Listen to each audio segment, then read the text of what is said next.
Muy buenos días, mi nombre es María José Moya y en el día de hoy estaré socializando con ustedes mi proyecto de investigación titulado Asociación entre cáncer y diabetes mellitus tipo 2 como factor de predisposición en procesos de hiperglucemia e hiperinsulinemia utilizando como biomarcadores el factor insulínico tipo 1 y F1 y el manualdehído MDA. La directora del proyecto fue la doctora Adriana Yanet Sierra, que también es directora del grupo de investigación de proteómica y genómica.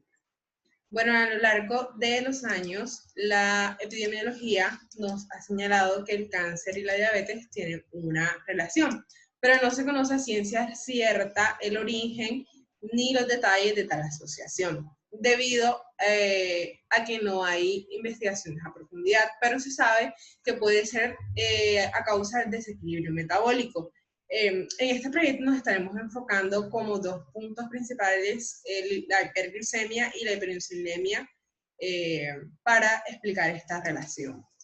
Como factores pretumorales presentes en el desequilibrio metabólico de la diabetes mellitus tipo 2, tenemos tres principales, que es el metabolismo desregulado de la glucosa, que va a estar asociado no solamente a procesos proinflamatorios, sino también a procesos de oxidación y estrés oxidativo. También tenemos la hiperinsulinemia y la resistencia a la insulina, y que nos causará la glucosa alta en sangre. Se sabe que la diabetes es una enfermedad que causa pues, desequilibrios metabólicos importantes y que está asociada a daño vascular, daño en los nervios y patologías a nivel renal, entre otras enfermedades.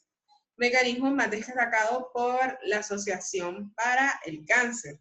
Bueno, también se sabe que ayuda al estrés oxidativo, y esto se tratará de medir mediante el manualdehído, y los factores de hiperinsulinemia es un factor protumoral, pues aumenta el IF1 dentro de la célula. En cuanto a la prevalencia y mortalidad de la diabetes, se sabe que para el año 2016 tuvo un número de muertes de 1.9, cifra similar al cáncer, que fue de 2 millones para este mismo año. Y las muertes producidas por diabetes para el año 2019 fueron 4.2 millones, con una prevalencia de 9.3, que tiene una proyección a aumentar. En cuanto a la mortalidad y prevalencia del cáncer, para el año pasado fueron 18 millones de casos, con 9.555 muertes en total, con una mortalidad del 50%. Los números anuales de cáncer atribuidos a la diabetes, mujeres y varones, ambos, el más elevado es el de páncreas y hígado, pero en el de mujeres se destaca también el del endometrio y el de mama. En cuanto a la FIT, el mayor número de cánceres se presenta en Europa, prevaleciendo el de páncreas y hígado en mismo número. Teniendo esto en cuenta y conociendo la patogenia de la diabetes mellitus tipo 2, que una de sus principales características es el alza de la glucosa en sangre, que resulta principalmente de la resistencia periférica de la insulina de la célula diana. Esto no solamente va a promover el proceso de oxidación, sino que también va a hacer que se formen bases de Schiff, y también va a predisponer a la sobreproducción de especies reactivas de oxígeno producidas por incrementos de la actividad de la cadena transportadora de electrones, la autooxidación de la glucosa, el gasto excesivo de cofactores reducidos, y también va a hacer que la célula disminuya su capacidad antioxidante y aumente su capacidad prooxidante. Y en el caso del IGF-1, pues se aumentará en procesos de hiperinsulinemia. Lo anterior mencionado se tratará de valorar a través del manualdehído. Conociendo esto, se plantea la siguiente pregunta. ¿El manualdehído y el IGF-1 podrán utilizarse como biomarcadores en el proceso de hiperinsulinemia e hiperglucemia como factores de predisposición del desarrollo de cáncer en pacientes con diabetes mellitus tipo 2? Como objetivo general tenemos establecer la relación entre cáncer y diabetes mellitus tipo 2 como factor de predisposición en procesos de hiperglucemia y hiperinsulinemia, utilizando como biomarcadores el factor insulínico tipo 1, IF1 y el manualdehído de MDA. Como objetivo específico tenemos evaluar el manualdehído y IF1 ambos como biomarcadores de nivel de estrés oxidativo, o sea, ROS, en procesos de hiperglicemia en diabetes mellitus tipo 2, los pacientes que la padecen obviamente, y evaluar el IF1 como biomarcador de carcinogénesis en procesos de hiperinsulinemia en diabetes mellitus tipo 2. Como último objetivo específico tenemos que establecer la importancia del GF1 y el aldehído como factores complementarios entre sí para la exposición de procesos de carcinogénesis en pacientes con diabetes mellitus tipo 2. Bueno, como referentes teóricos tenemos diabetes, GF1, aldehído, ROS, hiperinsulinemia, hiperglucemia y cáncer. Bueno, comenzaremos hablando de la diabetes, que se define como un conjunto de desórdenes metabólicos caracterizados por la incapacidad de las células del cuerpo de responder totalmente a la insulina o a la producción de la misma en el caso de la diabetes tipo 1. Pero en la diabetes tipo 2 se conoce más lo que se llama la resistencia a la insulina periférica. También se espera que en los pacientes con diabetes mellitus tipo 2 los niveles más altos de glucosa en sangre también den lugares a niveles altos de insulina. Esto es debido a que cuando al estómago ingresa la comida, pues la glucosa aumenta en sangre. Y al momento de la absorción, el páncreas hace su función endocrina y libera la insulina también al torrente sanguíneo. Como ninguna de las dos moléculas pueden ingresar a las células diana, pues se va a producir el aumento de glucosa y el cuerpo, tratando de disminuir la glucosa, va a secretar todavía más insulina y se van a producir ambos valores de ambas moléculas altos. Bueno, continuaremos con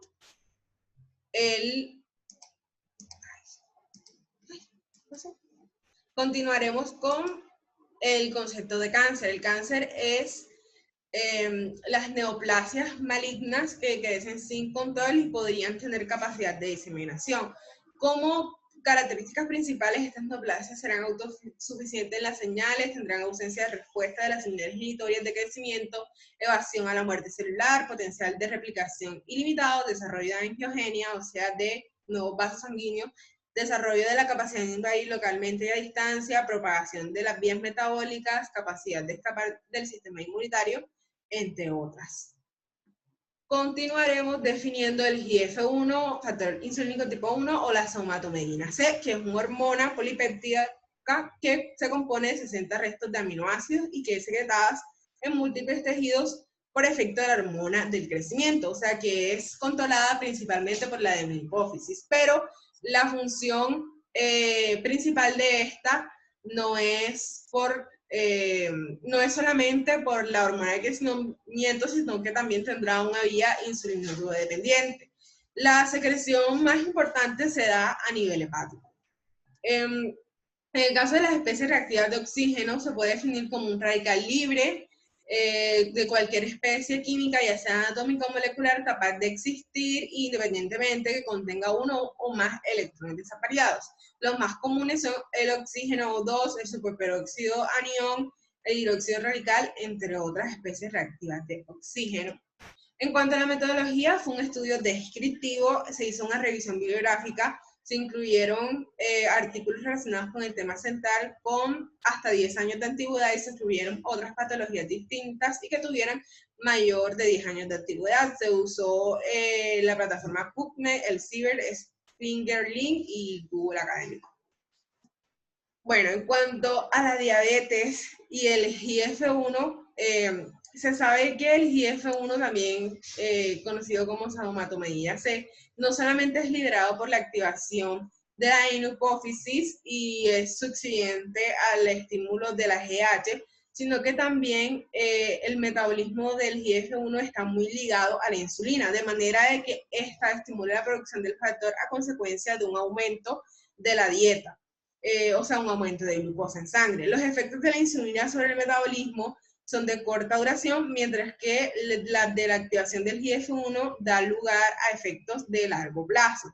Esto lo hace mediante dos mecanismos. El primero es promoviendo la síntesis hepática de esta a través de la hormona de crecimiento y reduciendo la secreción hepática de dos proteínas transportadoras, la IGF-B1 y la GFB2, que da lugar al aumento plasmático de la biodisponibilidad del GF1, que va a aumentar la proliferación celular, causando un crecimiento sin control y siendo un posible factor de carcinogénesis.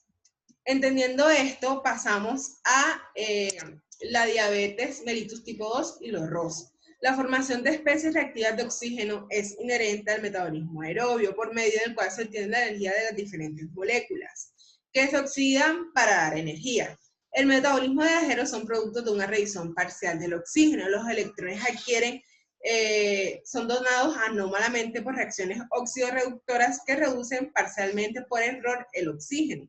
La reducción del oxígeno en el metabolismo es un paso necesario e indispensable. Por eso los electrones adecuadamente otorgados deberían de reducir el oxígeno hasta formar el H2O con la combinación de dos protones en la reacción. La reducción parcial de este oxígeno va a dar el origen de las ERO, que las más frecuentes son el radical superperóxido O2 y el H2O2. Bueno, teniendo esto en cuenta, también es factible resaltar que el tal sentido del estrés metabólico, el energético y el respiratorio, también procesos infecciosos, van a causar un incremento de la ingesta de nutrientes o demanda metabólica, lo que va a incrementar las actividades oxidorreductoras inducidas por las moléculas endógenas o xenofóbicas, que generan un incremento en la demanda del metabolismo y por lo tanto incrementan la actividad de la cadena transportadora de electrones y la cantidad de especies reactivas de oxígeno que van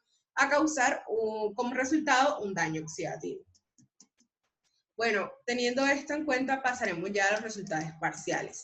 La diabetes mellitus tipo 2 va a presentar procesos de hiperglicemia que van a dar origen a procesos de glicación y glucoxidación.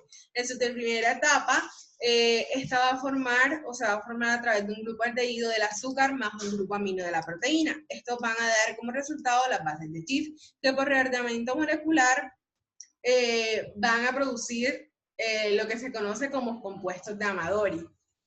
Estos compuestos de Amadori en su segunda etapa van a producir o se van a someter a reacciones de Maillard, que son reacciones irreversibles, que van a dar los productos de glicación avanzada o AGE por sus cifras en inglés. Esto va a causar en las células deshidratación, condensación cíclica, entrecruzamientos intermoleculares y oxidación por radicales libres. Los AGE, al unirse con los PUFA, que son los lípidos polisaturados, van a romper su membrana y van a producir el malonaldehído. Bueno, entendiendo ese malonaldehído como presencia directa o relacionada a la presencia de radicales libres de oxígeno, vamos a exponer por qué estos son dañinos o son considerados como factores de tumorogénesis y carcinogénesis. Estos son considerados porque aumentan la glucosis aerobia en las células estomales, un efecto llamado efecto de Harburg. También aumenta el estrés oxidativo en las células cancerosas, el metabolismo mitocondrial y la tumorogénesis. También son los responsables de la hipermetilación del ADN aberrante y la hipometilación, que son conocidas como alteraciones del patrón de metilación del ADN que resultan en la transformación maligna de las células. Está claro que el ADN mediado por ROS es fundamental en la transformación maligna y también en la carcinogénesis de las células.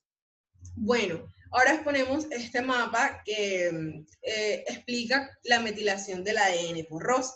Además del aumento inducido por ROS involucrado en la hipermetilación inusual de las regiones promotoras de genes supresores de tumores, se asocian también con el silenciamiento de genes que conducen a un fenotipo maligno. La ROS, como catalizador de la metilación del ADN, usa un mecanismo potencial para inducir la hipermetilación del ADN por ROS.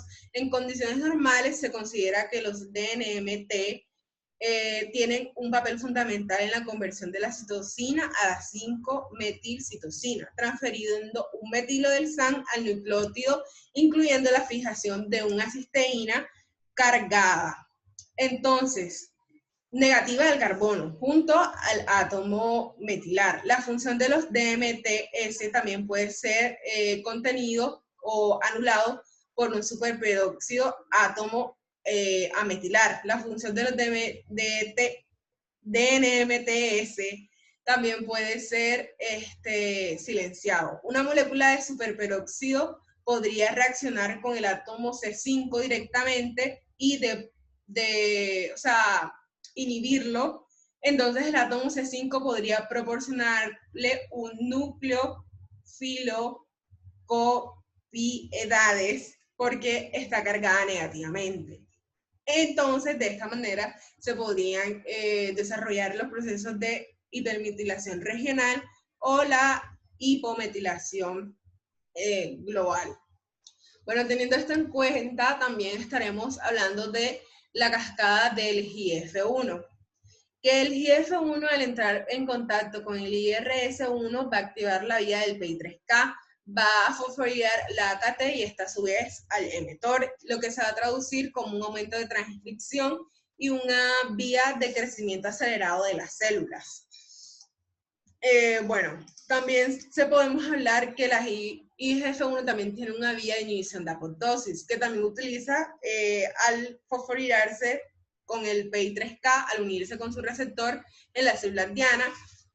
También va a usar la vía del AKT, pero esta vez la AKT y la PKB van a fosforilar al BAT y al FOXO, inhibiendo su función, que es decirle a la célula que tiene que comenzar su proceso de apoptosis normal.